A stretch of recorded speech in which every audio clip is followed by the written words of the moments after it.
বাংলাদেশ সরকারের সঙ্গে সুসম্পর্ক বজায় রাখতে চায় ভারত। সম্প্রতি এমনই এক মন্তব্য করেছেন ভারতের পররাষ্ট্রমন্ত্রী এস জয়শঙ্কর। গেল 5ই আগস্ট বাংলাদেশের ইতিহাসে ঘটে গিয়েছে রাজনৈতিক এক পালাবদল, যে পালাবদলে বাধ্য হয়ে ক্ষমতা ছাড়তে হয় দীর্ঘ 16 বছর ধরে ক্ষমতায় থাকা সাবেক প্রধানমন্ত্রী শেখ হাসিনাকে। তার বিদায়ের পর অন্তর্বর্তীকালীন সরকার গঠিত হলে প্রধান উপদেষ্টার দায়িত্ব পেয়েছেন নোবেল বিজয়ী ডক্টর মোহাম্মদ ইউনূস। সম্প্রতি ভারত এবং বাংলাদেশের উপর দিয়ে বয়ে যাওয়া বন্যা এবং ভূ রাজনৈতিক সমীকরণের মারপ্যাচে ভারতের নাম আলোচিত হচ্ছে নানা কারণে। চলমান বন্যায় ভারতের বিভিন্ন ড্যাম খুলে দেওয়া সহ নানা ইস্যুতে আলোচনা চলছে বাংলাদেশ। তবে সব ছাপিয়ে এবার বাংলাদেশ সরকারের সঙ্গে সুসম্পর্ক রাখতে চায় দেশটি।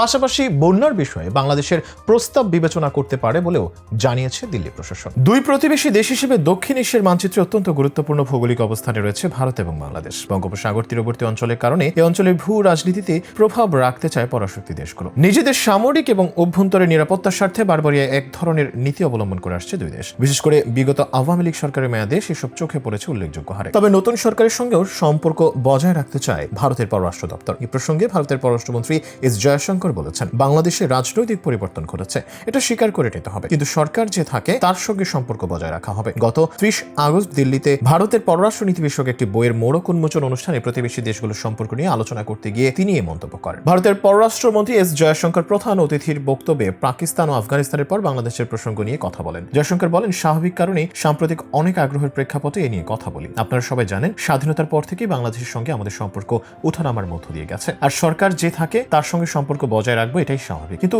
এটা আমাদের স্বীকার করে নিতে হবে যে বাংলাদেশের রাজনৈতিক পরিবর্তন ঘটেছে, আর রাজনৈতিক পরিবর্তনে বিঘ্নিত হতে পারে, আর আমাদের সম্পর্কের বিষয়টিতে পারস্পরিক স্বার্থের প্রেক্ষাপট থেকে দেখতে হবে বলে উল্লেখ করেন তিনি। এদিকে একই সাথে আলোচনা চলছে বাংলাদেশের চলমান ভয়াবহ বন্যা প্রসঙ্গে। অভিন্ন নদীর কারণে বাংলাদেশের প্লাবন রোধে এই দেশের নতুন প্রস্তাব বিবেচিত হতে পারে বলেও জানিয়েছে ভারত প্রশাসন। ভারতের পররাষ্ট্র মন্ত্রণালয়ের মুখপাত্র রণধীর জয়সওয়াল গত 30 আগস্ট এক সাপ্তাহিক ব্রিফিং এ ইঙ্গিত দিয়েছেন, বাংলাদেশের পূর্বাঞ্চলের বন্যা পরিস্থিতির উপর সম্প্রতি অনেকেই ভারতকে দায়ী করছেন। এ নিয়ে বাংলাদেশের সামাজিক যোগাযোগ মাধ্যমেও ভারত বিরোধী প্রচার চলছে। বাংলাদেশে নিযুক্ত ভারতের হাই কমিশনার প্রণয় ভার্মা 22 আগস্ট দেখা করেন বাংলাদেশের অন্তর্বর্তী সরকারের প্রধান উপদেষ্টা ডক্টর মোহাম্মদ ইউনূসের সঙ্গে। সেই সাক্ষাতে বন্যা পরিস্থিতি সামাল দেওয়া ও পানি বন্টন নিয়ে ডক্টর ইউনূস কিছু প্রস্তাব দিয়েছিলেন। সীমান্ত ব্যবস্থাপনা নিয়ে দুই দেশের সীমান্তরক্ষী বাহিনীর মধ্যে যে ধরনের বোঝাপড়া ও মেকানিজম রয়েছে, সেই ধাঁচে অভিন্ন নদীর পানি ব্যবস্থাপনা ও বন্যা পরিস্থিতি সামাল দিতে উদ্যোগী হওয়ার প্রস্তাব তিনি দিয়েছিলেন। সে বিষয়ে প্রশ্ন করা হলে মুখপাত্র রণধীর জয়সওয়ালের দাবি, দুই দেশের মধ্যে 54টি অভিন্ন নদী রয়েছে, তাদের পানির সম্পদ ব্যবহার, বন্যা নিয়ন্ত্রণ ইত্যাদি নিয়ে দুই দেশের মধ্যে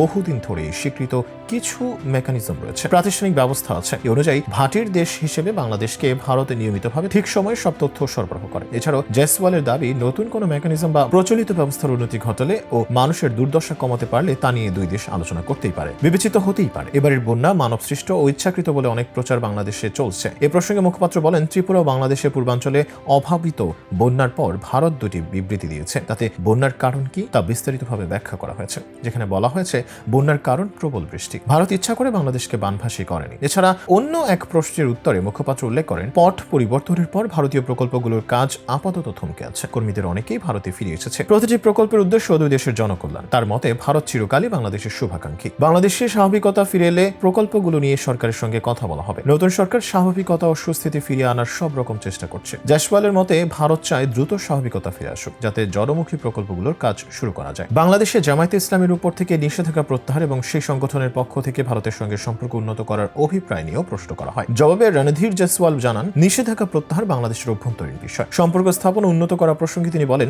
সংগঠন প্রধানের এই বিবৃতি ভারতের নজরে এসেছে। ভিসা প্রসঙ্গে প্রশ্নের জবাবে মুখপাত্র জয়সওয়াল উল্লেখ করেন, এখন জরুরি প্রয়োজন চিকিৎসার জন্য ভিসা দেওয়া হচ্ছে। পরিস্থিতি স্বাভাবিক হলে পুরোদমে ভিসা দেওয়া হবে। অর্থাৎ ধীরে ধীরে রাজনৈতিক জটিল পরিস্থিতি থেকে বেরিয়ে এসে বাংলাদেশ সরকারের সঙ্গে সম্পর্ক বজায় রাখার ঘোষণা দিয়েছে ভারত।